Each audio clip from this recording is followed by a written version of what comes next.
Hi hello everyone welcome to Disha TV. ఈరోజు review of the movie పురుషోత్తముడు. So acted by మనందరికీ తెలిసిందే రాజ్ తరుణ్ గారు. సో ఇక మూవీ విషయానికి వచ్చినట్లయితే మూవీ కంప్లీట్గా ఒక రూరల్ ఏరియాలో జరిగే స్టోరీ అనమాట. అంటే దానికి లింకప్ వేరే స్టోరీ ఉంటుంది.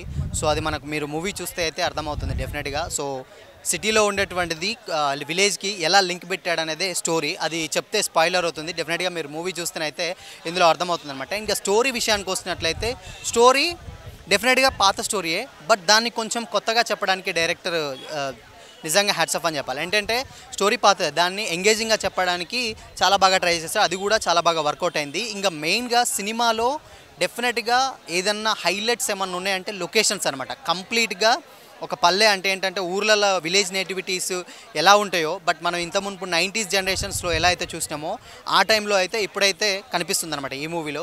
సో ఓవరాల్గా సినిమా మొత్తం హైలైట్స్ ఏంటంటే లొకేషన్స్ అనే చెప్పొచ్చు అనమాట.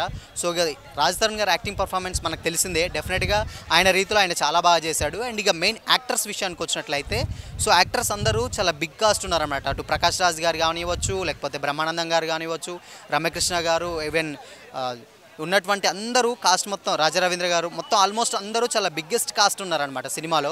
సో ఓవరాల్గా సినిమా అయితే ఒక కంప్లీట్గా ఒక మంచి కమర్షియల్ మూవీ అయితే చెప్పొచ్చు అనమాట. అంటే ఇప్పుడున్న జనరేషన్స్లో చాలామందికి ఏంటంటే విలేజ్కి సంబంధించి ఏంటంటే చాలా మిస్ అవుతున్న ఫీలింగ్ అయితే వచ్చేస్తుంది ఈ అంటే 2000 జనరేషన్ వచ్చాక. బట్ అది చూస్తేనే అయితే ఫస్ట్ హాఫ్ మాత్రం నెక్స్ట్ లెవెల్ ఉంటుంది. అంటే చాలా కామన్ డీసెంట్గా ఒక మంచి నేటివిటీ ప్లేస్ని ఎంజాయ్ చేసామన్న ఫీలింగ్ అయితే డెఫినెట్గా మనకైతే వచ్చేస్తుంది.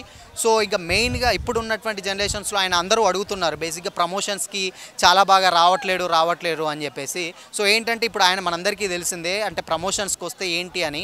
సో ఆల్రెడీ మనకు అందరికీ తెలిసిందే లవణ్య రాజ్ తరుణ్ గారి ఇష్యూ ఒకటి నడుస్తుంది కాబట్టి ఆయన ప్రమోషన్స్కి కాస్త దూరంగా ఉన్నారని ఇప్పటికే మూవీ టీం కూడా ఆల్రెడీ చెప్పేసింది. బట్ ఇలాంటి మూవీ అంటే ఆయన ప్రీవియస్ మూవీస్తో పోల్చుకున్నట్లయితే ఒకటి అంటే కొంచెం ఒక్కొక్కటి కొంచెం వర్కౌట్ అవ్వలే, బట్ ఒక మంచి స్టోరీ తోటి అయితే రావడం జరిగిందనమాట. సో ఇలాంటి టైంలో ఆయనకి ఇది ఒక ఇష్యూ జరగడం నిజంగా ఆయనకు కొంచెం బ్యాడ్ అనే చెప్పాలి. ఏంటంటే ఒక మంచి స్టోరీ అంటే ఈవెన్ ఆయన ప్రమోట్ చేసుకుంటే ఇంకొక మంచి కథ తీసిన ఉన్న ఫీలింగ్ అయితే అందరికీ వచ్చేదనమాట.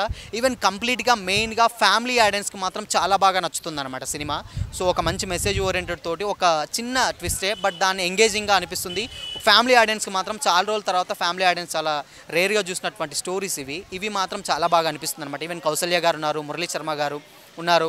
అండ్ ఇంటర్వెల్ దగ్గర ఒక ట్విస్ట్ ఉంటుంది, బ్రహ్మాజీ గారి కామెడీ ఉంటుంది. ఈవెన్ బ్రహ్మానందం గారు మనందరూ చూసిందే కదా. సో ప్రీవియస్గా ఉన్నటువంటి బ్రహ్మానందం గారు సో ఇప్పుడు ఉన్నటువంటి ఏంటంటే కొన్ని మీమ్స్కి కానీ లేకపోతే ఇప్పుడు సినిమా ముందు వచ్చే మందు యాడ్స్కి కానీ ఆల్కహాల్ యాడ్స్కి కానీ అలాంటి రీక్రియేట్ చేసిన ఉన్న ఫీలింగ్ అయితే వచ్చేస్తుంది.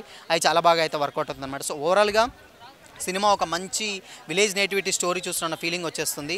సో ఇంకోటి ఏంటంటే ట్రైలర్లో చాలా వరకు శ్రీమంతుడు కానీ భరత్ అనే నేను ఇలాంటివి అయితే పెట్టాడు, బట్ ఆయన డైరెక్టర్ కావాలనే పెట్టాడు. ఏంటంటే బజ్ కోసం అని కాదు, ఒక చిన్న ఏంటంటే తెలిసేలా క్రియేట్ చేయడానికి అని పెట్టాడు. బట్ దానికి సంబంధం ఉండదు. సినిమా అయితే ఒక కాన్సెప్ట్ ఉంటుంది, ఆ ఒక కాన్సెప్ట్ త్రూ వల్ల అది ఎందుకు పెట్టాల్సి వచ్చింది అనేది అయితే మీకు మూవీ చూస్తే అర్థమవుతుంది. ఇంకా హీరోయిన్ హాస్ని గురించి చెప్పాలంటే ఆవిడ కూడా చాలా బాగా చేసింది అనమాట. కంప్లీట్గా గుజరాత్ అమ్మాయి అయినా కానీ తెలుగు నేర్చుకొని తెలుగులో చాలా బాగా యాక్ట్ చేసిందని చెప్పాలి. సో మెయిన్గా చెప్పాలంటే లొకేషన్స్ అండ్ ఫ్యామిలీ డ్రామా అని చెప్పాలి. అంటే లొకేషన్స్ చాలా బాగా అనిపిస్తాయి అండ్ ఫ్యామిలీ ఆడియన్స్ కూడా చాలా బాగా కనెక్టింగ్ అనిపిస్తుంది. ఇప్పుడున్న జనరేషన్స్లో సో 90s మూవీస్ బాగా ఎంజాయ్ చేస్తారు కదా, వాళ్ళకి మాత్రం డెఫినెట్గా చాలా బాగా నచ్చుతుంది అనమాట సినిమా. సో ఇది ఓవరాల్గా రాజ్ తరుణ్ గారిది ఇన్ కేస్ ఇష్యూ లేకపోయి ఉంటే ఇంకా సినిమా అయితే ఇంకా చాలా మంచి బజ్ క్రియేట్ అయ్యేది అనమాట. సో పురుషోత్తముడు బేసిక్గా నిజంగానే పురుషోత్తముడుగా ఇట్టు కొట్టాడనే చెప్పుకోవచ్చు అనమాట ఇలాంటి ఒక ఇష్యూ లేకపోతే. బట్ అయినా కానీ ఫ్యామిలీ ఆడియన్స్కి మాత్రం డెఫినెట్గా నచ్చుతుంది. సో ఇది ఇవాళ రివ్యూ. మరో రివ్యూతో మళ్ళీ కలుద్దాం. Until then keep watching. This is Shyam signing of.